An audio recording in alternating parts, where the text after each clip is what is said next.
Ce mec, en culotte de fourrure, s'apprête à faire quelque chose qui va changer le destin de l'humanité.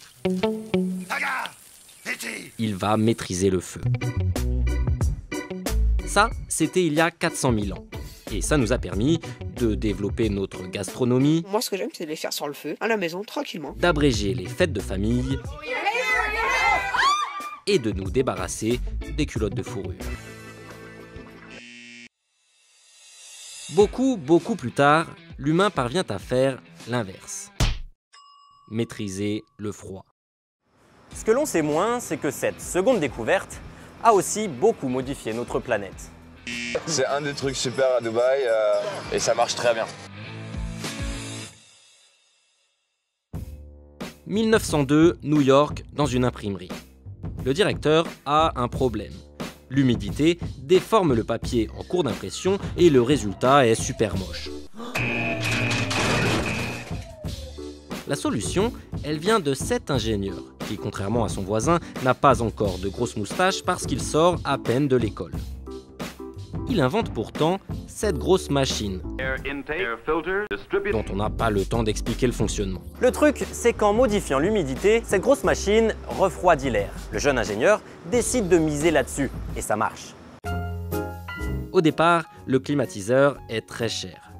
Mais il intéresse les cinémas, qui sont alors, en gros, de grands hangars où l'on meurt de chaud dans le noir. En été, autant dire qu'ils sont déserts. Bref, la clim, c'est bien pratique pour vendre des places à ce moment-là. Dans les usines aussi, il fait chaud, très chaud. Pas grave, on se dit qu'un ouvrier qui transpire, c'est un ouvrier qui travaille dur. Pour convaincre les patrons américains d'acheter des clims, les fabricants diffusent une étude qui tombe à pic. Elle montre que la productivité des fonctionnaires augmente de 24% avec une clim dans leur bureau. L'air conditionné a donc au départ un intérêt économique, et c'est ce qui favorise son développement. Entre parenthèses, c'est d'ailleurs toujours le cas aujourd'hui. La clim est utile aux gens qui travaillent, mais aussi aux machines. Sans elle, vous ne pourriez peut-être pas regarder cette vidéo, puisque pour fonctionner, Internet a besoin qu'on refroidisse les serveurs. Bref, dans les années 50, plus petites et moins chères, les clims envahissent ensuite les maisons des particuliers, puis leurs voitures. People everywhere have been asking about one particular feature of this great car, air conditioning.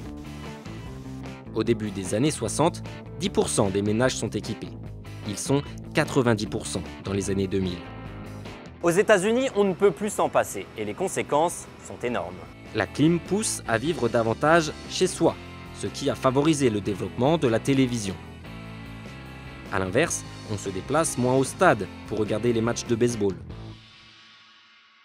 Plus étonnant encore, la climatisation a des conséquences démographiques. Avant, on observait une baisse du nombre de naissances exactement 9 mois après les périodes les plus chaudes. Pas possible de procréer. La diffusion de l'air conditionné a gommé une partie de ces variations saisonnières. Plus de bébés, mais aussi moins de morts. La clim a fait chuter la mortalité pendant les canicules.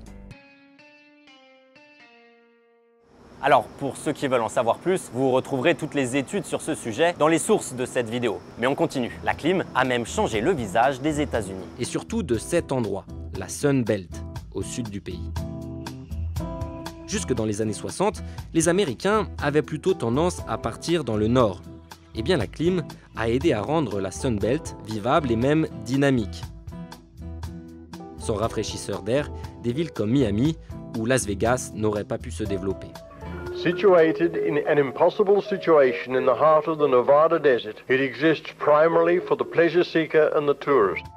C'est aussi ce qui s'est passé à Singapour ou à Dubaï. Mais revenons aux États-Unis. La clim y a eu des conséquences politiques.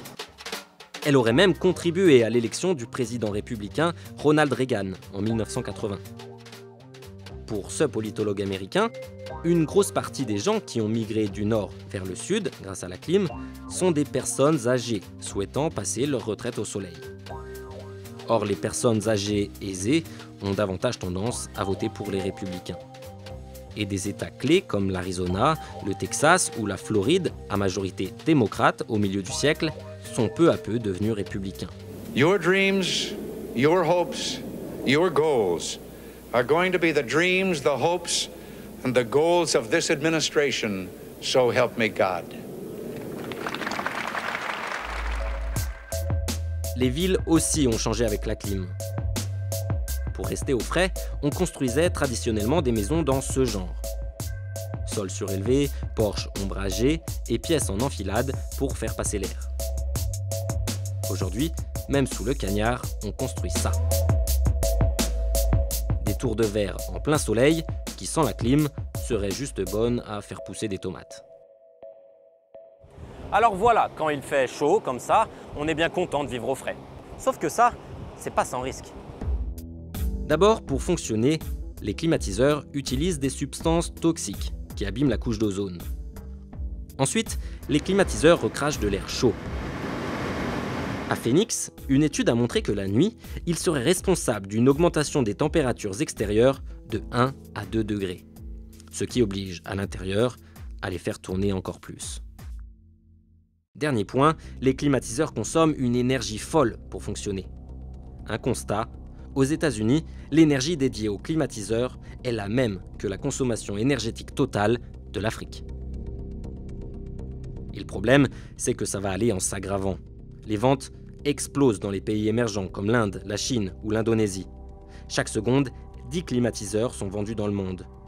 En 2050, on en comptera près de 6 milliards, 3 fois plus qu'aujourd'hui. Willis Carrier, lui, est mort en 1950, avant d'avoir connu tout ça. Mais l'entreprise qu'il a fondée suite à son invention compte, elle, aujourd'hui, 55 000 salariés. Thank you. Thank you. Thank you very much.